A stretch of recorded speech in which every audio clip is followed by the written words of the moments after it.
ادھر امریکہ میں پاکستانی سفیر رضوان سعید شیخ کہتے ہیں کہ عالمی سطح پر پاکستان نے اپنی اہمیت ثابت کر دی ہے. اب عالمی امن، معیشت اور سیاست میں ملک کا مؤثر کردار سامنے آ رہا ہے. گورنر سے نہال ہاشمی نے کہا کہ مئی کا مہینہ پاکستان کے لیے خوشی اور کامیابی کا مہینہ ہے اور قوم کو یکجہتی اور سرخرو ہونے کا موقع ملا. انہوں نے مزید کہا کہ سمندر پار پاکستانی تجارت اور سرمایہ کاری کے ذریعے ملک کی ترقی میں کردار ادا کر سکتے ہیں.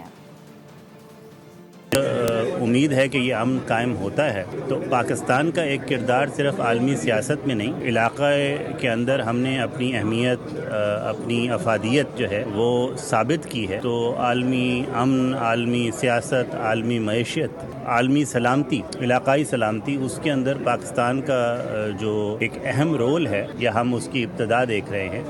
امید ہے کہ یہ ایک ہمہ جہت طریقے سے اسے جاری رکھا جائے گا. پورے دنیا میں جو امن پسند لوگ ہیں وہ خوش ہیں.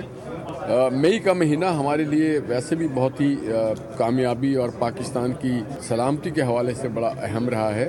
گزشتہ سال جو ہم نے شکست فاش دی بھارت کو، اور 1998 میں 28 مئی کے دن اس وقت کے وزیر اعظم محمد نواز شریف صاحب نے جو پاکستان کو جوہری قوت بنایا، اس حوالے سے بھی کہ اللہ تعالیٰ نے ہمیں ایک جہتی کا موقع دیا.